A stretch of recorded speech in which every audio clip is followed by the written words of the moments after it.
con Francisco Garoz, que nos va a hablar un poco acerca del periodismo y las tendencias que se están dando aquí en España. Gracias, Francisco, por esta entrevista. Nada. Compárteme un poco tu experiencia como periodista. Bueno, yo empecé muy joven en el periodismo. Tuve la fortuna de que tuve una gran afición a la fotografía y eso me introdujo. De hecho, de joven, con 14 años, gané un premio ya de adultos en fotografía y eso me animó. A mí me ha gustado siempre escribir mucho, mucho. Me acuerdo de pequeño en el colegio ganaba todas las redacciones, los concursos de redacción, los ganaba siempre yo, por lo menos en mi colegio. Y eso me dio siempre mucha ilusión por escribir. Entonces, cuando ya tuve 25 años, trabajaba en una imprenta y en esa imprenta se editaban revistas profesionales. Una era de panadería, otra de tabaco, revistas profesionales y de taxis, me acuerdo. Y entonces, como yo escribía mucho, me ofrecí y le dije al director de la revista, ¿usted no necesita a alguien que vaya a hacer reportajes? Dice, ¿tú escribes? Digo que sí, sí, escribo mucho y creo que bien, por lo menos con criterio y sobre todo hay que ser muy honrado a la hora de escribir. Y me dijo, pues venga, te voy a dar la chance, te voy a dar chance o opción, como le queramos decir. Y me mandó a diferentes pueblos de España a hacer fotos a la vez que, como yo era fotógrafo, a la vez que entrevistaba a los panaderos antiguos y iba a sitios donde había un horno moruno, hornos de a lo mejor decía 400 y 500 años. Y todos los artículos se los iban publicando, yo empecé a coger auge, escribía ya en las 3 revistas a la vez, en la de taxistas, que iba preguntando a todos los taxistas sus vivencias, me interesó mucho la parte humana y a cada taxista le preguntaba, ¿hay algún taxista que sea, por ejemplo, escritor? O, pues conozco uno que es artesano y que hace... Y yo iba entrevistando a taxistas especiales, porque no solo conducen, sino que además tenían ciertas virtudes. Y ahí se va sacando como una crónica de claro, cada personaje. Claro, es muy importante saber en cada mundo profesional qué otras cosas tienen. Pues uno era coleccionista de sellos y me contaba sus vivencias y eso era lo que le gustaba escuchar o leer a los otros del gremio. Me pasó lo mismo con las pastelerías, entrevisté a gente muy mayor que hacían los panes y los bollos y los pasteles como a la antigua usanza. Investigué, me enteré qué personas habían adquirido ese oficio y de por qué, y todo eso me fue dando muchos conocimientos, aparte que me encantaba, hasta que entré a trabajar en un periódico. ¿Cómo es aquí la situación en los medios? Sí, antiguamente, si hablamos de antiguamente, eso para pasar de largo de lo de antiguamente, ningún periodista tenía carrera de periodista. Si tú valías para escribir y lo que tú decías gustaba al director, ya eras periodista. Periodista era el que estaba en la calle y había periodismo de investigación, pero hoy día ya hay una universidad y hay que sacar un título. Ya todos los periodistas son titulados, pero no significa que sean buenos periodistas. Claro. De hecho, el 90% de los periodistas de televisión y de radio un poco maduros, ninguno ha pasado por la universidad, porque la universidad es la calle.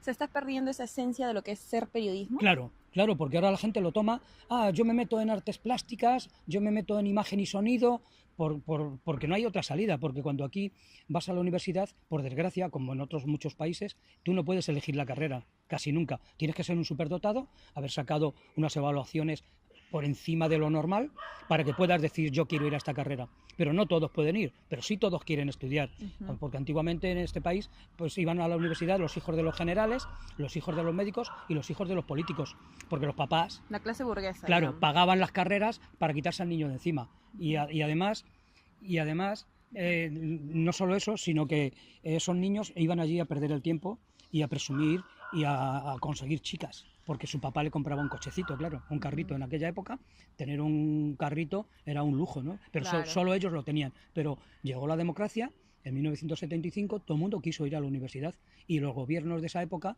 abrieron las puertas de las universidades para el pueblo. Y a partir de ahí ya las cosas cambiaron mucho.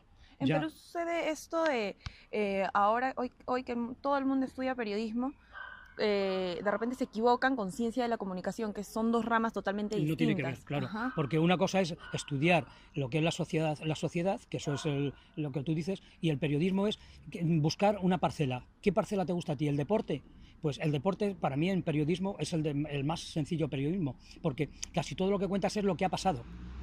No es investigativo, no investigas la vida de un futbolista, por ejemplo, que sería lo bonito. La gente no le interesa eso, la gente le interesa los resultados. Y entonces hacer periodismo deportivo, sin ofenderlos, me parece un periodismo muy sencillo. Nada más tienes que enterarte de lo que ha pasado y hoy día con internet no te tienes ni que mover, ya no hay que ir a los campos. Antiguamente había que ir al campo in situ, allí a radiar o a juzgar lo que estás viendo y es rápido escribirlo. Ahora no, ahora te metes en internet, ves los resultados de todo el país, haces una crónica y del partido importante de esa semana o de esa jornada, a lo mejor no has ido ni a verlo. En eso se ha perdido la esencia del periodista deportivo, que es el que estaba a pie de campo con el micrófono y con el bolígrafo escribiendo. Todo eso para mí ha perdido mucho sentido. A mí me gusta mucho el periodismo investigativo. Yo ahora estoy en Ecuador y ejerzo de periodista en un periódico que se llama Opinión y escribo en la página más conflictiva del periódico, que es justamente la página de Opinión, donde en un lado escribe un recuadrito el director y donde yo tengo o media página o una dependiendo del tema. Y yo investigo. Estoy muy implicado en la política porque es el tema más difícil de hablar. El problema de Ecuador, y no sé, me imagino de Perú, es la corrupción. La corrupción. Si eres un periodista corrupto, tendrás trabajo siempre. Si eres un periodista que quieres decir la verdad, o te hacen de menos o tienes peligro. Qué difícil ha sido esa situación de mantenerte por una línea buena, ¿no? De no irse al lado de la en España corrupción. no es difícil porque, sinceramente, los partidos están muy definidos. Los de izquierda socialistas son socialistas de por vida, los de derecha son de derechas de por vida. Nunca un diputado de izquierda se ha pasado a la bancada de derechas, de izquierdas, y viceversa tampoco. Eso no se da. Aquí está muy arraigado. Es curioso porque España no tenía ningún conocimiento político, porque hemos estado en dictadura 40 años. Estaba vedado hablar de política, pero vamos, a nadie se le ocurría. Yo recuerdo a mi padre que decía en casa, a lo mejor yo con 18 años sacaba los pies del tiesto y decía, ¿por qué es que esto no hay derecho? Y mi padre, cállate, que las paredes oyen. Era la frase típica del miedo al temor al dictador, porque era horrible. Y entonces, cuando llegamos a 1975, fuimos los más demócratas del mundo. Aceptamos la democracia, entendíamos ya de democracia, cuando nunca habíamos sabido hablar de esa palabra. Y a partir de ahí el periodismo se ejerció, sinceramente, de muy buenas maneras. En Mantillas, estábamos en Mantillas, no conocíamos ni cómo se llamaba el presidente de Francia, ni qué partido político reinaba, o sea, gobernaba en Alemania. Todo eso se ignoraba. Los periodistas tuvimos que empezar de cero. Yo porque tenía bastante mundo, porque tenía familia en Francia, había recorrido ya 4 o 5 países y ya de muy joven. Y eso me dio, que me hice un espacio muy importante en el periódico porque yo tenía ciertos conocimientos.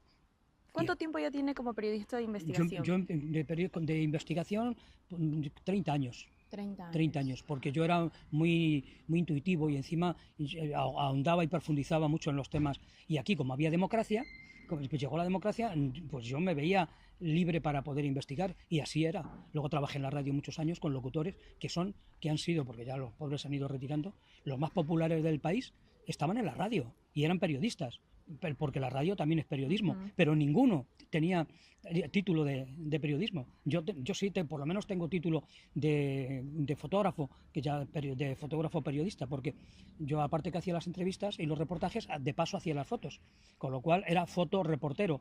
Y eso no era tampoco muy normal. A mí se me ha ido abriendo las puertas. Fíjate tú, llegar a Ecuador con 65 años y que me den trabajo en un periódico no es normal. No es normal. No es normal, pero claro, lo que dice el director es que tu estilo de escribir, de contar las cosas directas, porque los españoles tenemos algo bueno o malo, pero somos muy directos. Las cosas son así, al pan pan y al vino vino. Es una frase nuestra y si tú vas directo, puedes que tengas enemigos. De hecho, yo los tengo, pero es preferible tener unos poquitos enemigos para tener otros muchos que te alaban tus virtudes. El periodismo es una cosa muy bonita y, sobre todo, cuando es periodismo, que tienes que estar estudiando y investigando. ¿Cuáles son los temas de investigación más fuertes para un periódico?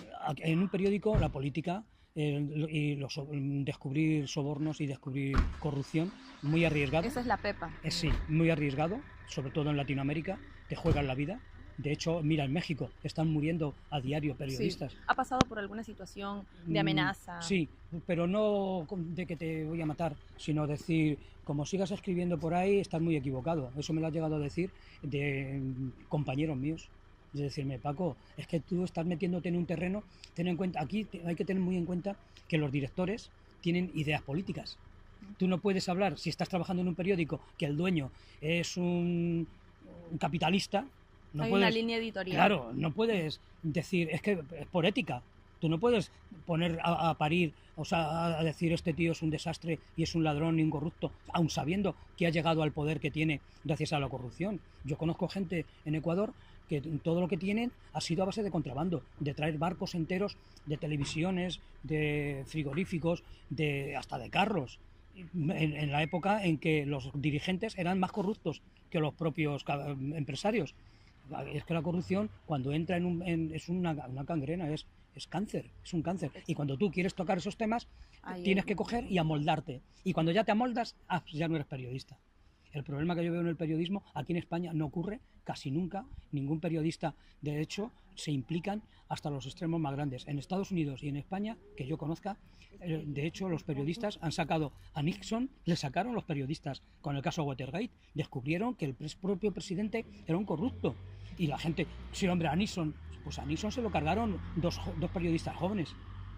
Esas son las... Sí, y en España, ¿no? Y en España pasa lo mismo, pero no se te ocurrirá hacer eso en África, en Asia o en Latinoamérica. No se te puede ocurrir porque vas muerto. Tú tienes que coger, adaptarte a lo que hay y alabarlo, y si no, retírate del periodismo. Pero como la gente tiene que comer, yo conozco periodistas auténticamente vendidos que van a hacer una entrevista y lo primero que te dicen, oye, mira que te voy a hacer una entrevista. A mí me pasó llegar a Ecuador, mira, un español, emigrante. Porque yo hablaba de la inmigración, claro, como conocía los dos casos, casado con una ecuatoriana, podía hablar muy bien de los problemas de las chicas, de las ecuatorianas en España, y yo, como español en Ecuador, era un emigrante, era un emigrante. Y el problema que tenía yo es que me decían cosas bastante dolorosas.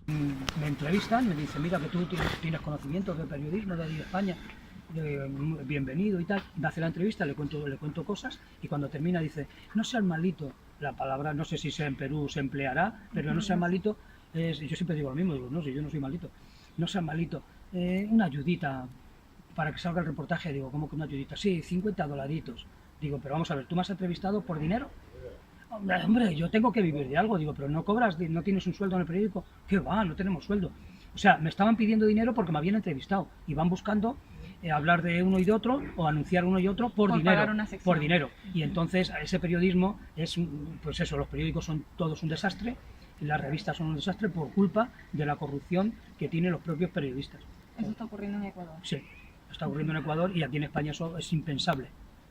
Las coimas y los sobornos, eso aquí no se da. Que hay gente mala y que de vez en cuando pillan a un político, lo pillan y va a la cárcel. Mira, hasta el yerno del rey va a ir a la cárcel. Eso allí es impensable. Allí gente que asesina o gente que roba desaparece 2 o 3 meses, cotiza o soborna al juez, pues tienen un precio, los fiscales tienen otro precio, y esos países no pueden evolucionar en la vida. No sé cómo será en Perú, pero en Ecuador no va a evolucionar en la vida. Y el periodismo está muy vendido y no ejerce un periodismo razonable por culpa de eso. Muchas gracias por la entrevista. Y bueno, ¿y algún consejo que le dé a los periodistas que ahora, estudiantes de periodismo que se están formando? En Perú. En Perú. Pues como no conozco mucho la política de Perú, pero me creo que es muy similar a la de Ecuador, es un papelón. Lo importante es empezar siendo ya noble y honrado, pero sinceramente las redes mafiosas os van a poner muchos impedimentos para ejercer un periodismo de clase, porque el periodismo de clase es el investigativo, y investigar hay que tener mucho cuidado en qué investigas, pero mi consejo es la honradez y la verdad, que es la base del periodismo, es decir la verdad, y pese a quien pese, y si no vales para eso, mejor es que te retires, porque si te vas a vender, estás siendo un desastre de persona humana. Me parece a mí que es el único consejo. Los jóvenes son los que tienen que demostrar a los otros que no es por ahí el camino, pero no lo tenéis fácil. Muchas gracias.